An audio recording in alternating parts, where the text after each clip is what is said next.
How you doing, everyone? Welcome to this edition of the Cajun Conservative Show. I'm your host, Isaac Hayes. A little different format today, ladies and gentlemen. I am in Bridge, Louisiana, at our church.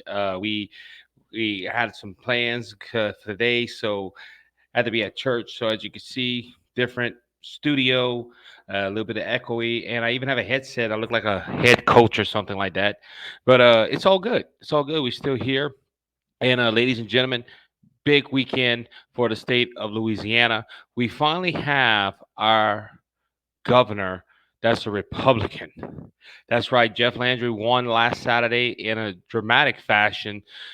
Big surprise to us and all our team that was looking into the election and giving you election coverage on our Facebook page, our YouTube page, and all.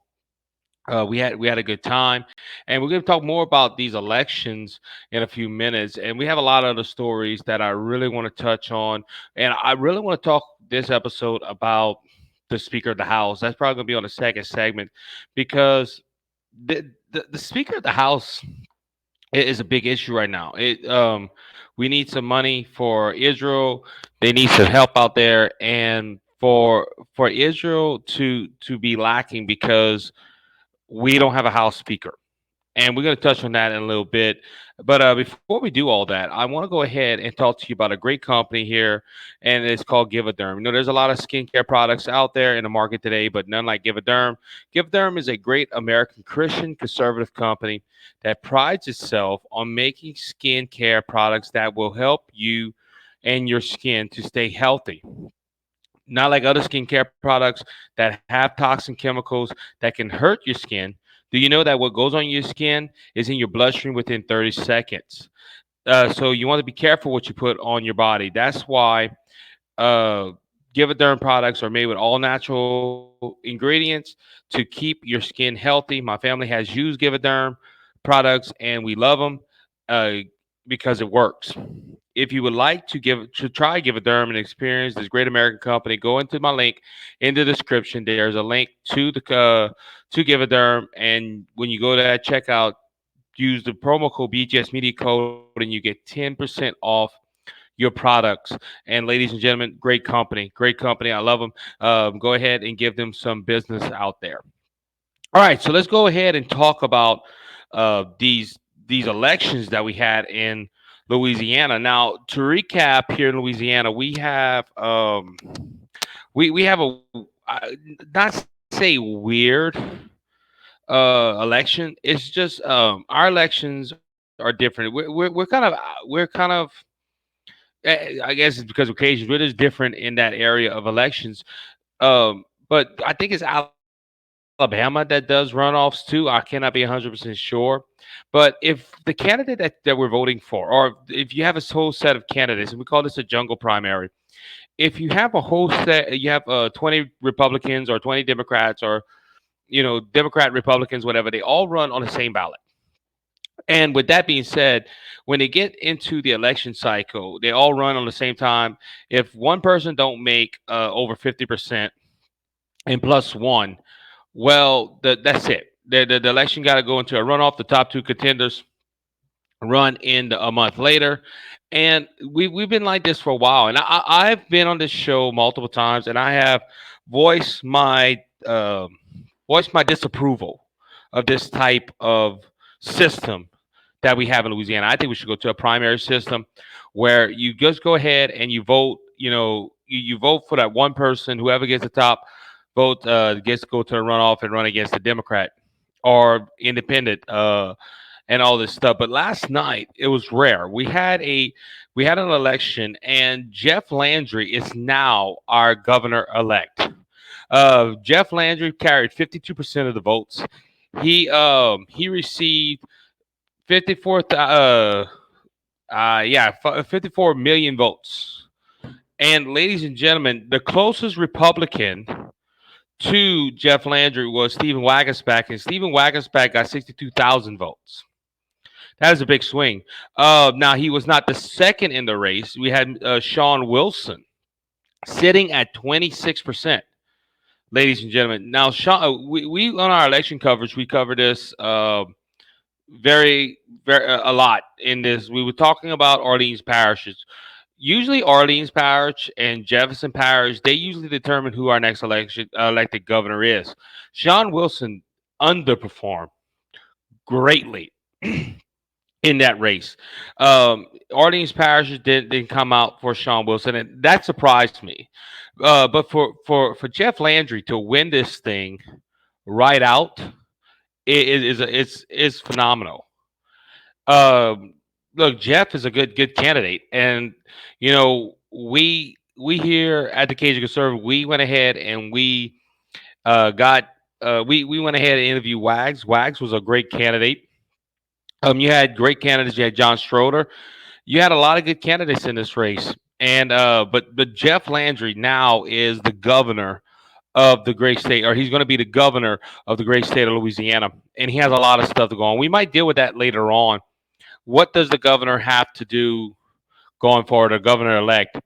And we're probably going to reach out to the Jeff Landry campaign and try to see if he would like to give us an interview now that he's elected as governor.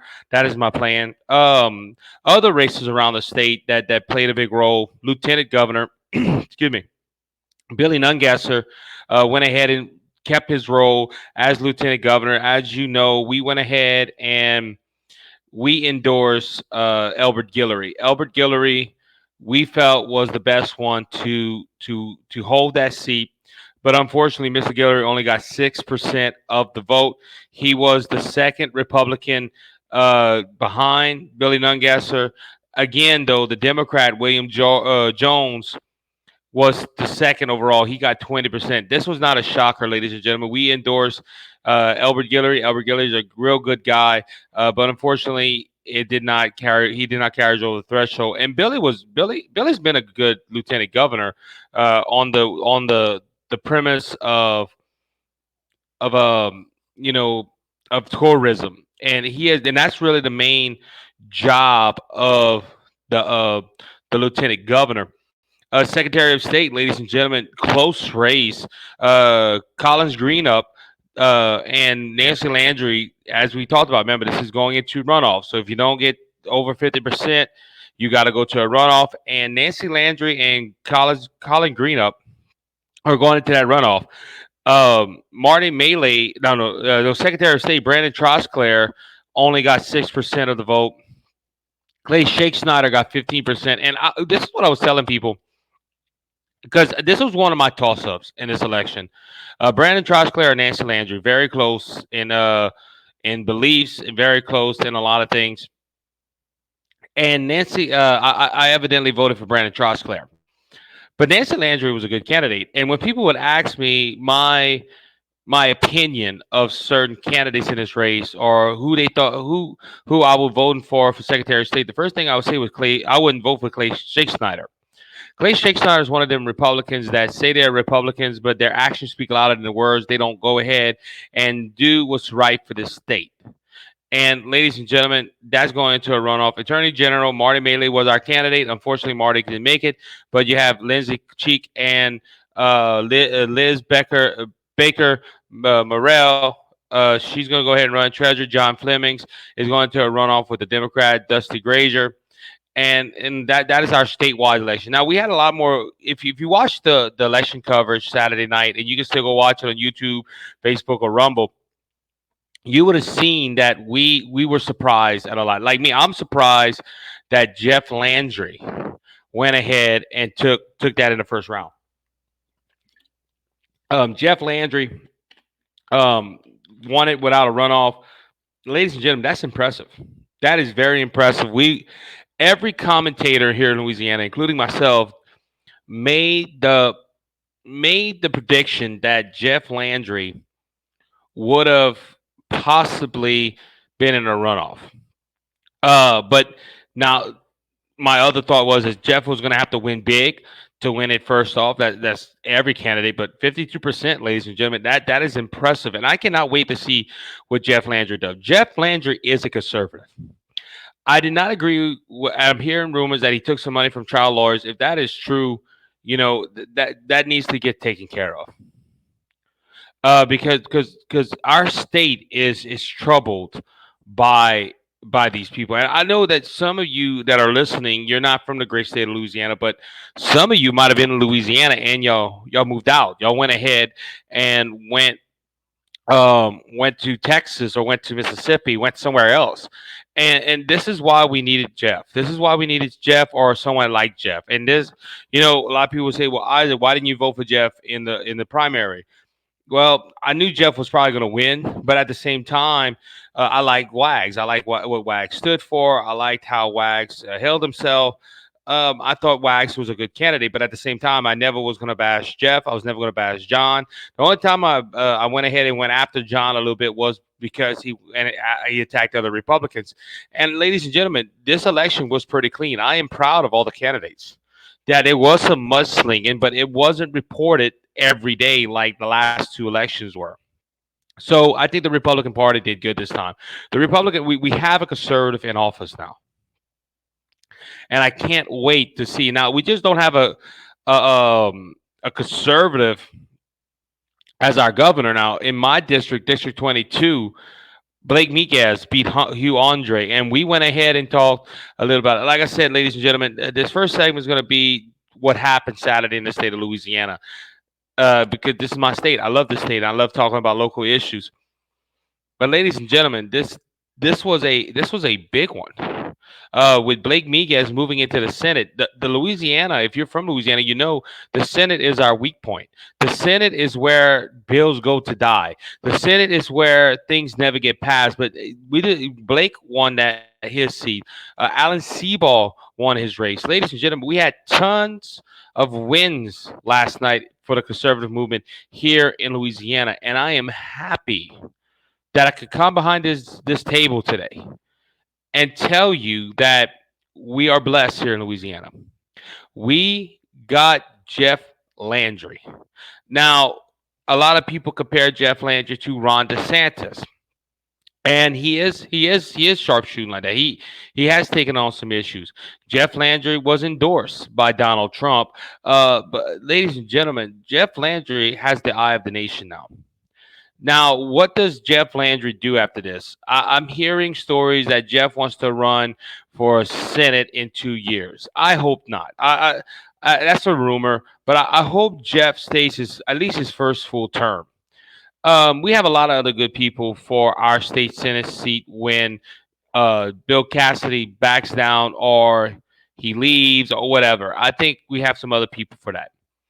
But on the safe side right here, I'm happy. I'm happy that we finally got a governor here in Louisiana that will back the oil field, that will go ahead and protect our way of life here, that will fight for us, Louisiana. Now a lot of people might say, well, did John Bell Edwards do that? Yeah, John Bell Edwards did some things good. But I would not vote for him if he was the last person on earth. John Bell Edwards was pro-life. Got to give him that. John Bell Edwards was pro-gun. We got to give him that. But ladies and gentlemen, he would try to tax us out of the wazoo. Um, if you remember, this is why I love that we have a Republican conservative governor now, because we have a person that's going to go ahead and fight for us, the Louisiana citizens. He's not going to put us in COVID restrictions. He's not going to go ahead and make us do things we don't. They did look. That's one news. Amendment 2 gives the government no leeway to close down churches. So, ladies and gentlemen, I am extremely happy how the election turned out yesterday. But Jeff's going to make a great governor. I think Liz Monroe is going to do a good job. I see Liz Monroe winning. Now, there's a lot of other local races that we're going to be watching in November when we do our primary election night results. Now, we will also have nationwide elections because we're going to have Kentucky and other governor races that we need to watch. That governor's race in Kentucky is really getting tight. But I think that overall, we did good. We did good. We did good last night, Saturday night. And I'm happy that I got to witness that Louisiana is going to start moving forward. In my opinion, we will have people on here that will say, "Well, Isaac, how can you say that? How can you say that Louisiana is going to move forward? You don't even know." Well, if Jeff does everything he said that he would do on that he put on paper, we're gonna have a good foundation here in Louisiana. We're gonna have a good state, and I'm just happy we're not the only blue dot in the South. Now we have a good start. Now going forward in this race, I'm hoping, I'm praying that that Rhino Republicans, the Clay Shake Snyders, the people that say they're Republican and that they say they're conservative, but every time they vote is totally opposite of their stance. So we had Chad Boyer on the Senate on our show yesterday, and Chad was just talking about Chad what he had to do going forward, and that was right before the numbers started coming in, and Chad said, "Look, we need to fix some things. So these state reps, we're gonna have to get they're gonna have to do their job. We can't have another spending cap bust. We can't have nothing like we have to do better, Louisiana. And I know I have a national audience, and thank you for listening to this. But a lot of you have asked me in the national, how are y'all the only blue state in the South? Y'all the sportsman paradise. And now we can say, look, we're not that blue dot no more. We're part of we part of something now that we can get our state back. Now, and ladies and gentlemen, it's Louisiana fashion. I hate to say it like that. We're always the last ones to the party. Florida, Texas, Alabama, Mississippi, Arkansas, Tennessee, all these southern states, they have governors. Now we might not be the last one because Kentucky governor's race is coming up, and we hope the Republican wins out of that. But ladies and gentlemen, we have to be ready. We have to be ready. We for change. But it's funny how Louisiana's always straddling along on the last way. But so with that being said, we're gonna go ahead and take our break right now. So if you can stay tuned, we'll be right back.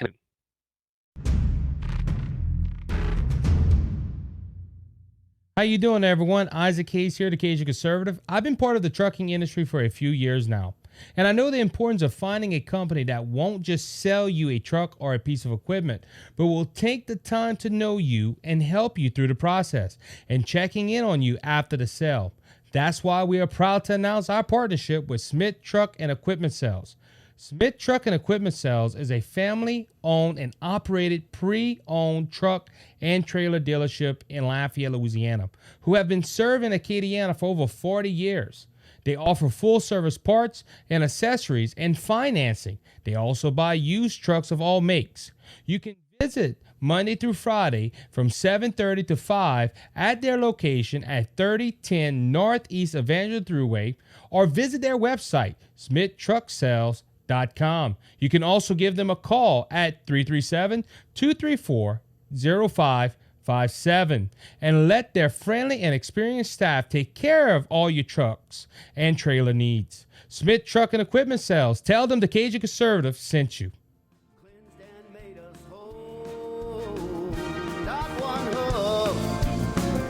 Not one soul.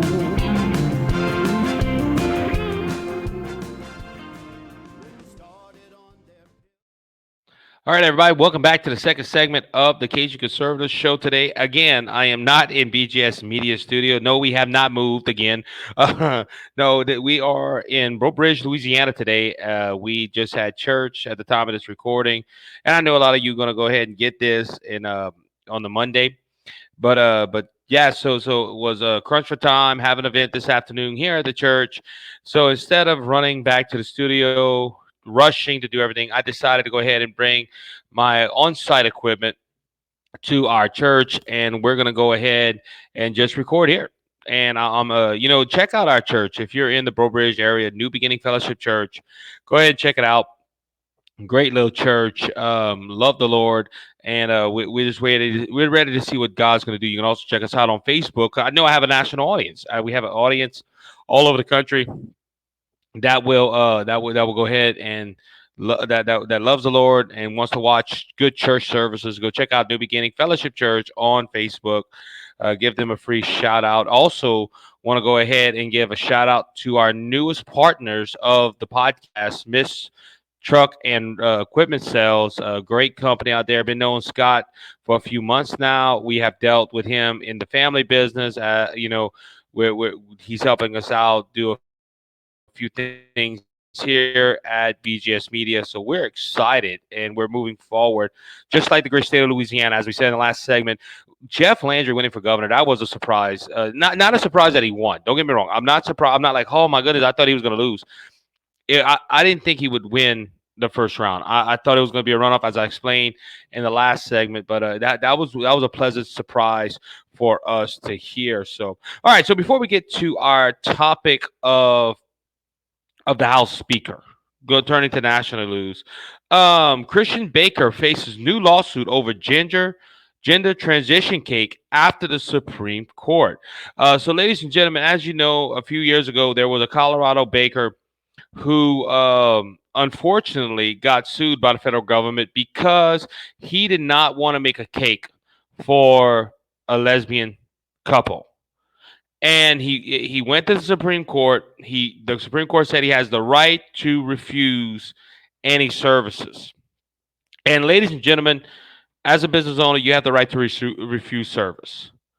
That's no debate right there. And the Supreme Court affirmed that and said that, hey, if he said he don't want to make a cake, he can't make a cake for him. Now, this was the funny thing about this whole story where you don't hear this lesbian couple when they got told that he wasn't going to make a cake for them, he offered them a cake, a pre-made cake. He said, "Look, if y'all want to buy a cake here, if y'all like how I make my cakes and if they taste good, you can buy one that's already made. I will sell it to you." He didn't deny their services. He just said, "Listen, I don't want to make this cake because it is against my Christian belief." And the Supreme Court ruled on him. Well, last week, and this is a story that's pretty old now. Well, 6 days at the time of this recording, the Colorado Supreme Court agreed to hear the case against a Christian cake baker, Jack Phillips, who he says in the light at the end of the tunnel after more than 11 years in court.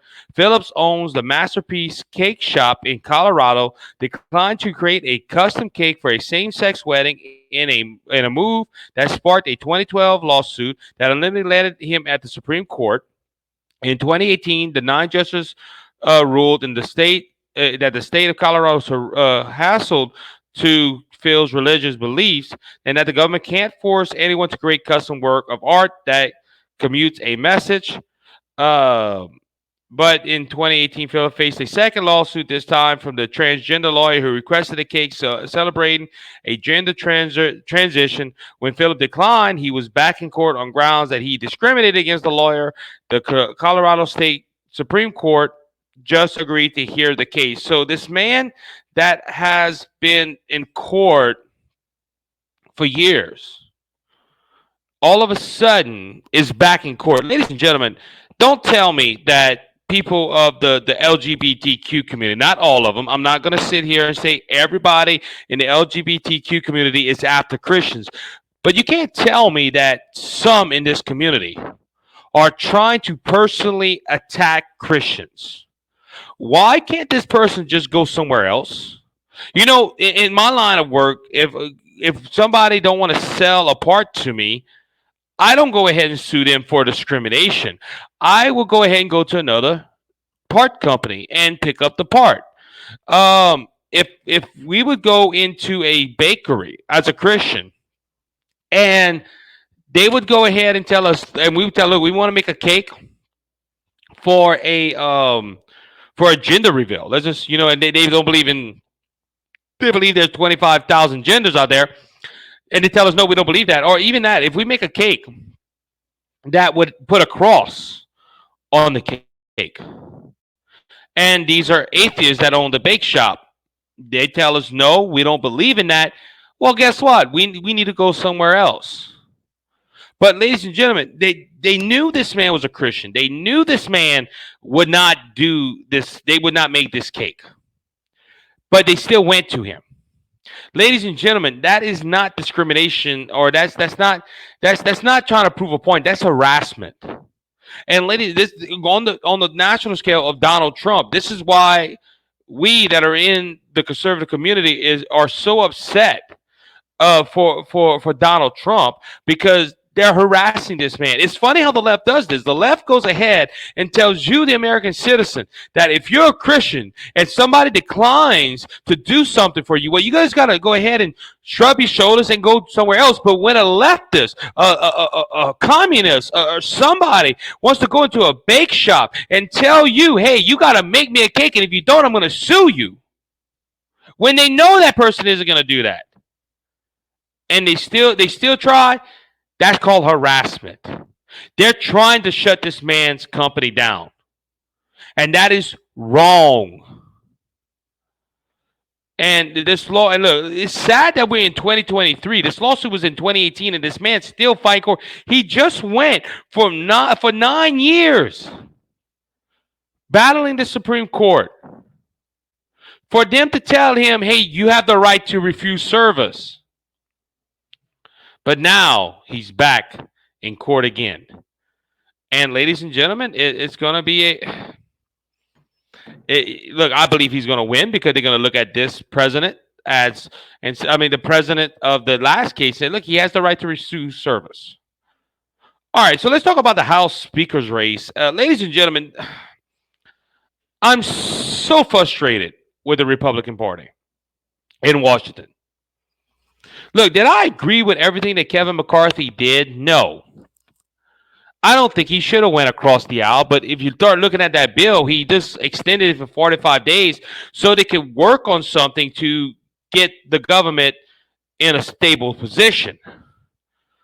I didn't agree everything what he did, but at the same time, Kevin McCarthy was a good House Speaker. We had things going on. If you notice, let's think right here. If you notice, no more impeachment talks are happening right now. No more inquiries into the Bidens are happening. No more. So whatever they were investigating, if Congress didn't get it yet, guess what? It could be lost, or this is giving the Bidens time, if they have done something wrong, to hide the evidence. And that's all because of there's no House Speaker. And ladies and gentlemen, look, I was a big fan of Matt Gaetz. I thought he was a good conservative, but he's the one that's stopping all this process right now. And look, if you wanted a government shutdown, go on the television and tell us you wanted a government shutdown, Mr. Gaetz. Now, what's going on right here? Well, we had news this week that Steve Scalise, one of our congressmen here in the state of Louisiana, I think he's in District 1. And Steve Scalise would have made a heck of a House Speaker. He is the House Majority Whip right now. And he would have made a great House Speaker. Now, Jim Jordan also threw his name in the hat to become House Speaker. And two fine men that I don't know none of these men personally, but their record speaks for themselves. They were some good guys, and I think they would have did a good job. But ladies and gentlemen, it's kind of funny that Steve Scalise went ahead. They had a closed door meeting. Steve Scalise won the job over Jim Jordan, and by golly, just look, all in agreement. And I was like, yes. I remember when I got this news story the first time. I was like, yes. They went ahead and they got together and they picked the man. Go vote him House Speaker. But of course, the Republican Party would mess up on a ham sandwich. And I'm talking the basics of a ham sandwich. I'm talking 2 bread and a piece of ham. They would go ahead. You put Republicans in a room. We talk a lot about Louisiana Republicans, but put the Republicans in that are in the House of Representatives. And I didn't get this analogy on my own. Credit it to Moon Grafon. You go ahead and you put Washington Republicans in a room with 2 pieces of bread and a piece of ham, and you tell them make a ham sandwich. You go back in that room, they would have 20 different ways except the right way to make a ham sandwich. Ladies and gentlemen, they went into this room, and Steve Scalise was nominated by the majority. And instead of a small group of Republicans saying, yes, we think Steve Scalise will be fine, 20 Republicans We're not voting for Steve Scalise. Because they went in the back room and they made that decision on their own. Steve Scalise is trying to reach out to these people and trying to make some type of deal to get our government back up and running. Ladies and gentlemen, look what happened. Well, we got word he's dropped out. Steve Scalise did not want the job all of a sudden. Now Jim Jordan has been nominated to be the Speaker of the House. I haven't heard any word if they're going to deny him. They pushed back the vote until this week sometime. But ladies and gentlemen, I want to ask a question. What is the Republican Party doing in this country? Ladies and gentlemen, we need our Congress to appropriate budgets. They're not doing that. They extended the government, but we really went into a government shutdown, but people still getting paid. And instead of Republicans coming together and work, they want to go ahead and get a little temper tantrum, certain Republicans, and not do their job. I'm so frustrated with the Republican Party here in this country. Look, we already won by a slim majority. This does not make you look good. Now, are the Republicans leaning on the hope that Biden is doing such a bad job that come 2024, when they run again for Congress, that the people are going to forget that and just vote for the Republicans? I doubt it. We would have a similar situation when Donald Trump first got elected in 2016, if you remember. Well, no, correction. No, not 2016, 2018, when the Democrats took over the House.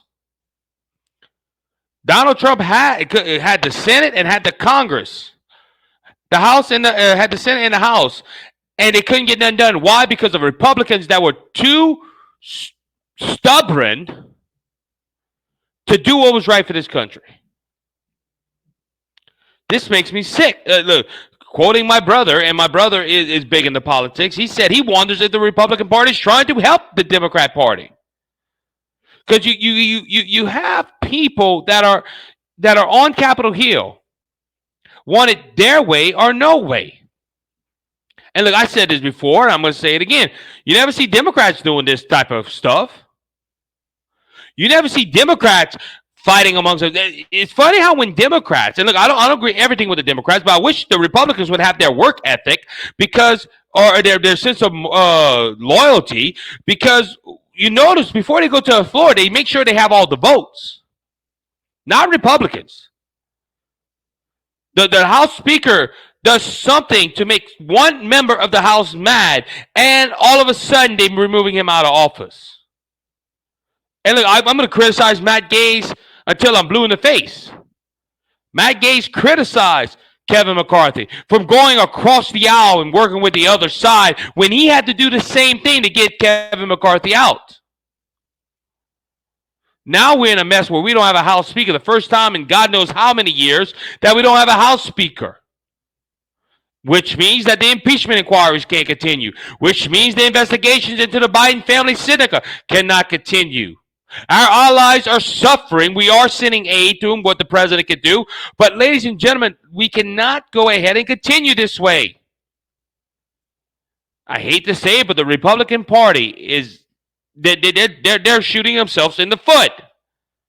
Democrat policies ain't working.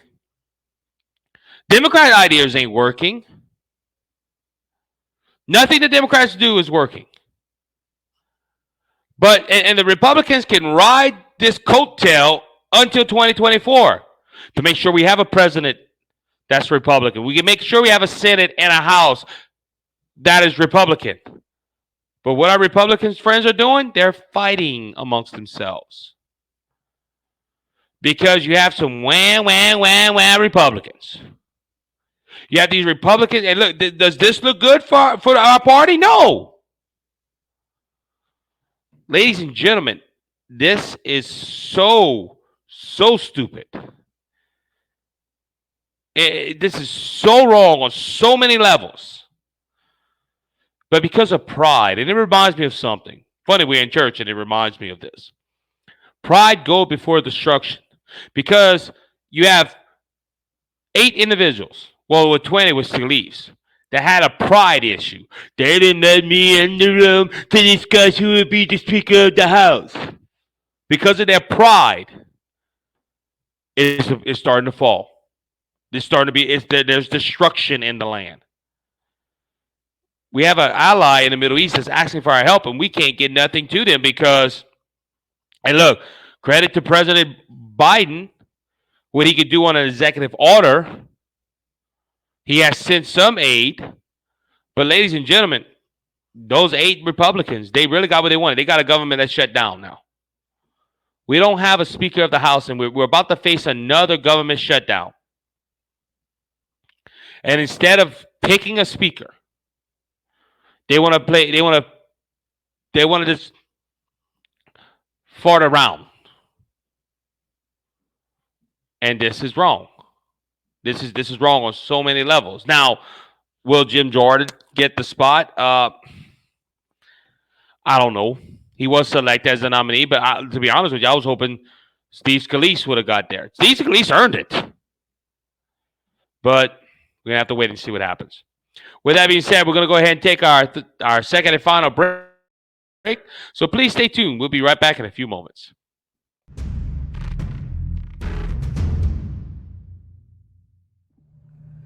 Cheers and good on you, boys and girls. My name is Scott Ford, and I have a show on Rumble. It's the Scott Ford Show, all one word. The Scott Ford Show, all one word, and it's on Rumble. I'd be very happy if you went ahead and subscribed, like Isaac. I'm a true American-loving patriot. Thank you, Isaac. God bless. Enjoy your life. You're my peace of mind.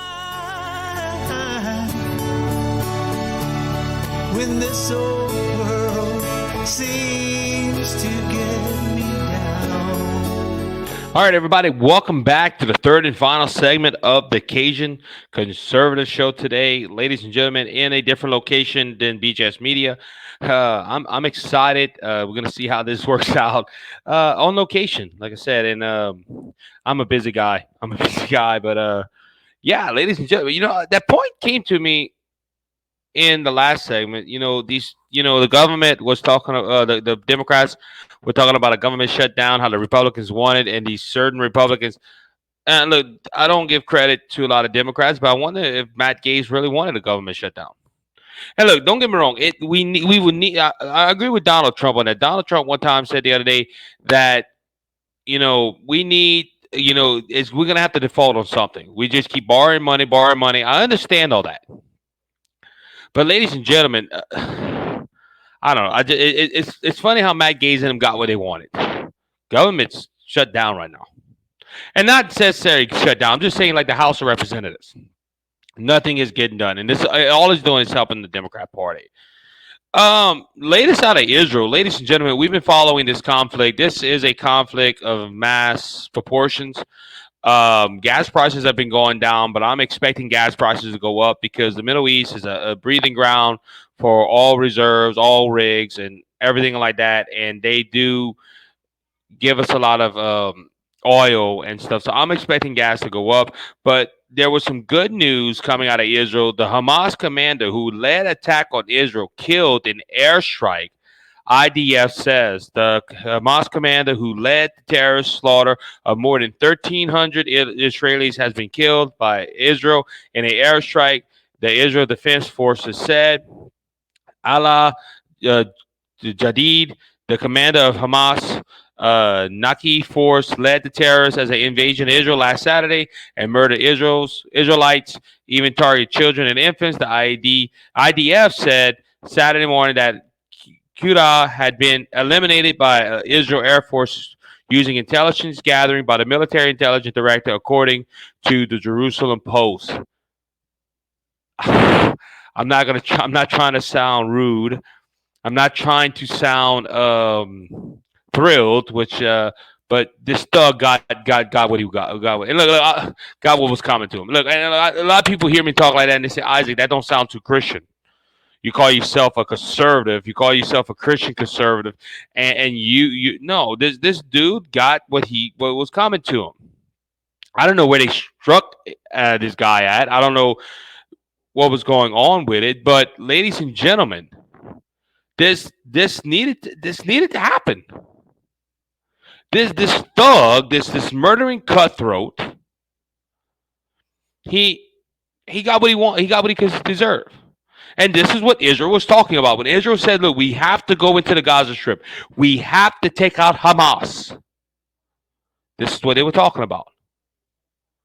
He needed they needed to take these thugs out the way. And this is why Israel's saying they're not going to stop. Because now you're hearing, and I have this story somewhere right here, how there's college professors. There's we talked about it last week, the BLM people were supporting Palestine. I heard earlier today from an individual that even Antifa is backing the Palestinians and Hamas terrorist group, but because of the name of race, of course. Like I said, it's kind of funny. Israel isn't the one because the Palestinian, well, the left says that the Palestinians are the same as the African American community and other communities that the white people went ahead and oppressed over the years. And they say that that's how Israel is treating Palestine because they're a democracy or whatever. But it's kind of funny. Israel has never, ever said, hey, let's shoot a rocket for fun. That was always Hamas. And ladies and gentlemen, it's now at the point of this episode, Israel is starting to move into the Gaza Strip. Their forces are starting to take out Hamas targets. But ladies and gentlemen, this is coming at a cost. We had a report on the 14th of October. Saudi Arabia was engaging in a month-long talks with Israel on normalizing relationships, has reportedly paused the discussions and shifted its focus to making a deal with Iran. Now, ladies and gentlemen, look, first off, I don't know why Israel is trying to normalize talks with any Arab nation. The Arabs hate Israel. Okay, they are grown up to hate Israel. They're indoctrinated.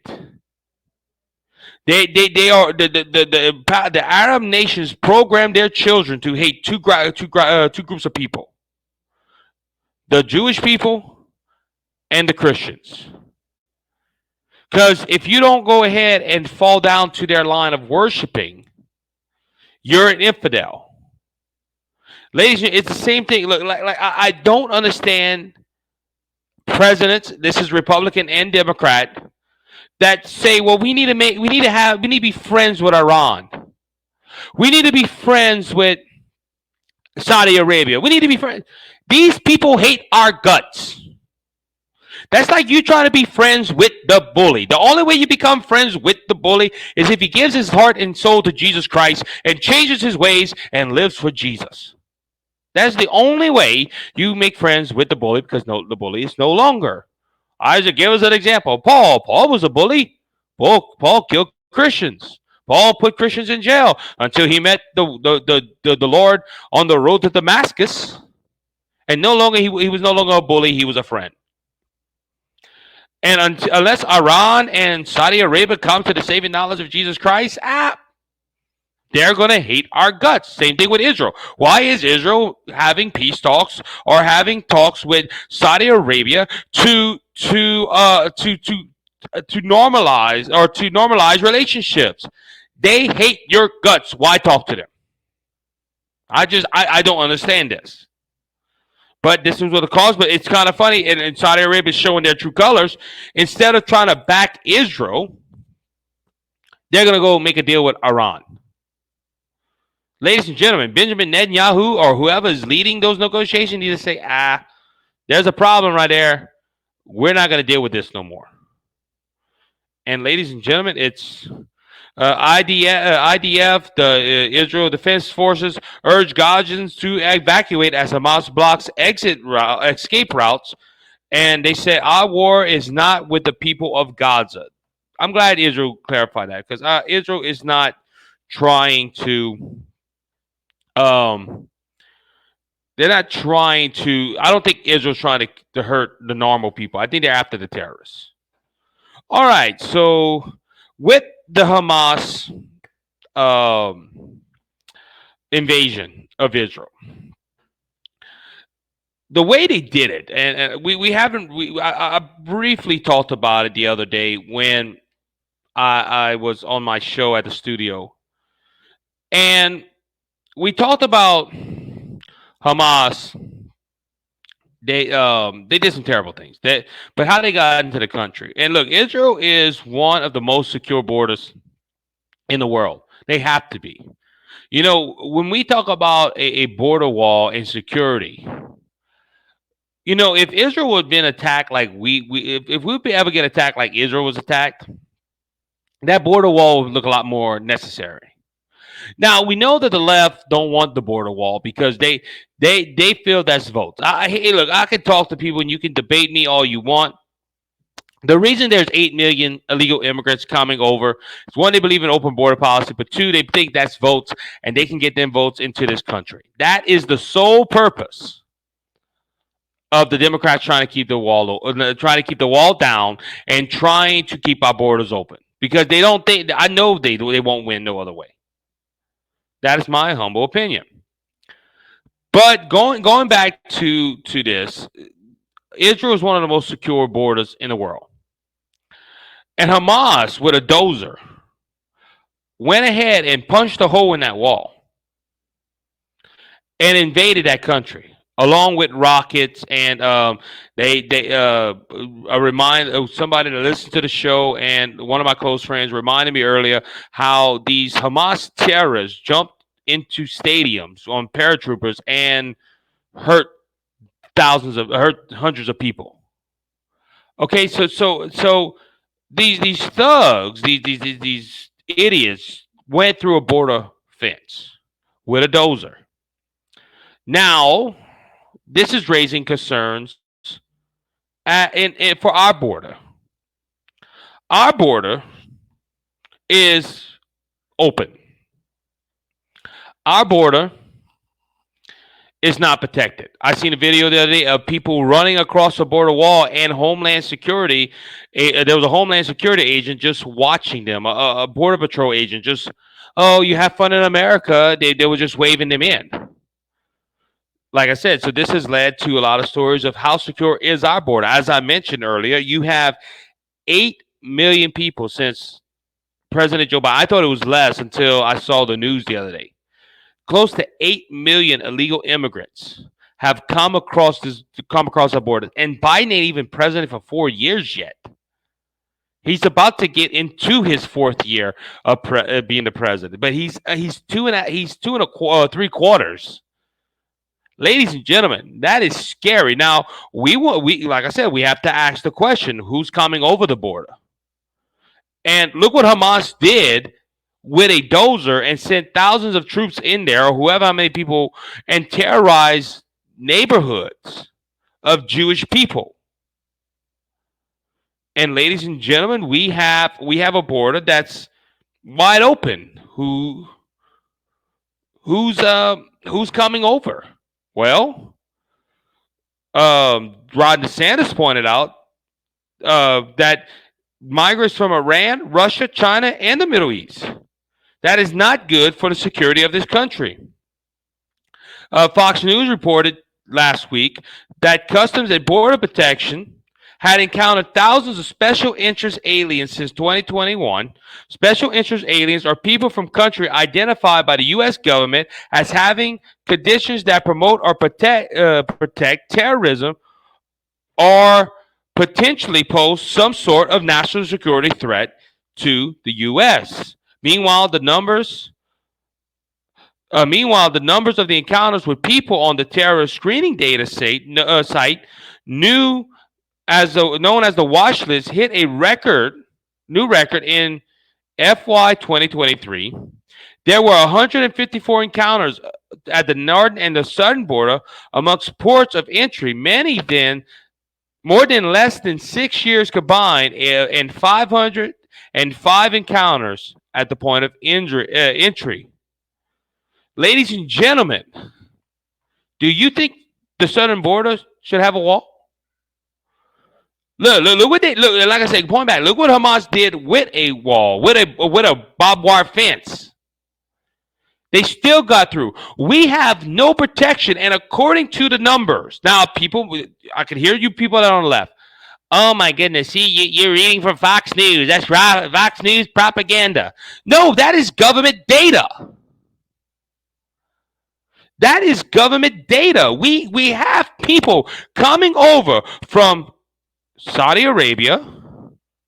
We have people coming over from China, the Middle East, Iran, Russia, coming across. And look, this is not coming across, no, coming over apparently in fashion because they were on a train coming across the border.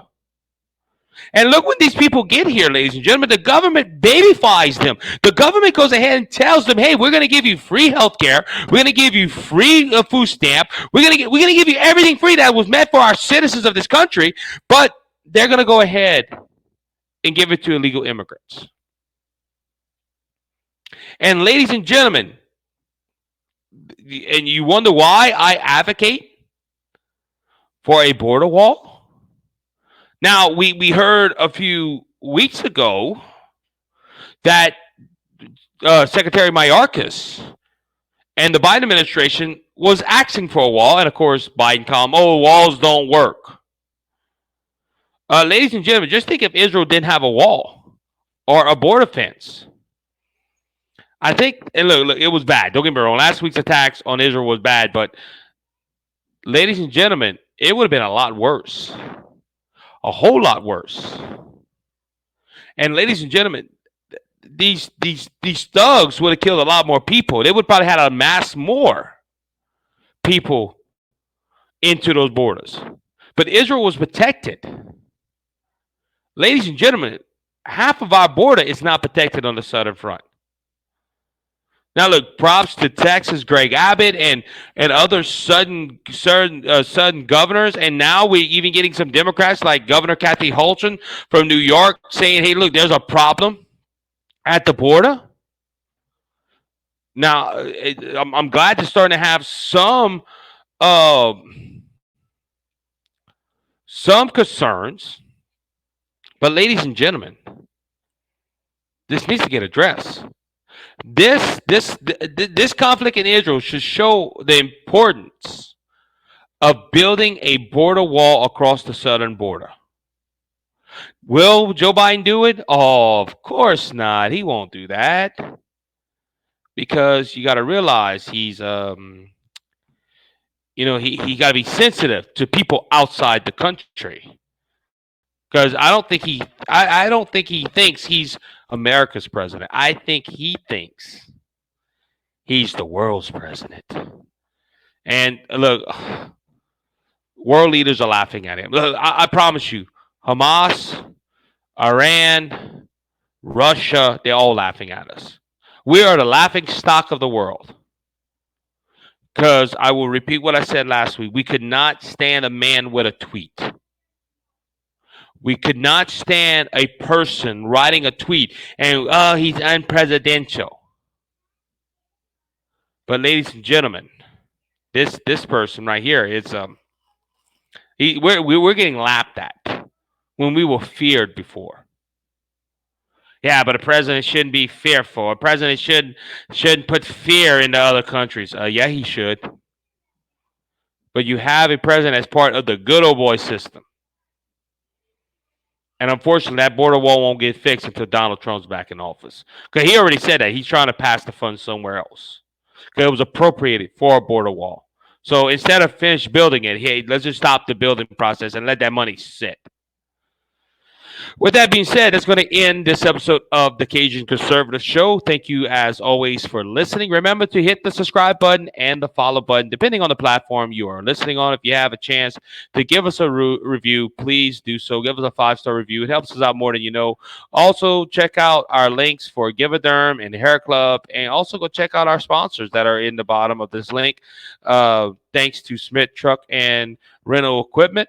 If you have a question on wanting to advertise or help out the Cajun Conservative Show, just go ahead and send me an email at the Cajun Conservative Show at the Cajun Conservative 5 at gmail.com. Go check out the website, thecajunconservativeshow.wordpress.com. We put all the latest episodes on there. Remember that Jesus Christ is King, coming back, and he's coming back soon. So don't be faint of heart, because Jesus has overcome the world. If you want to know Jesus as your Lord and Savior, reach out to me at that email address, thecajunconservative5 at gmail.com, and I'll tell you how to make Jesus your Savior and heaven your home. Until next time, be blessed, be encouraged. You have a good one.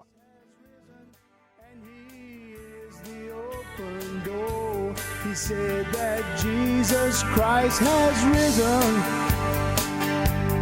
and he is the open door.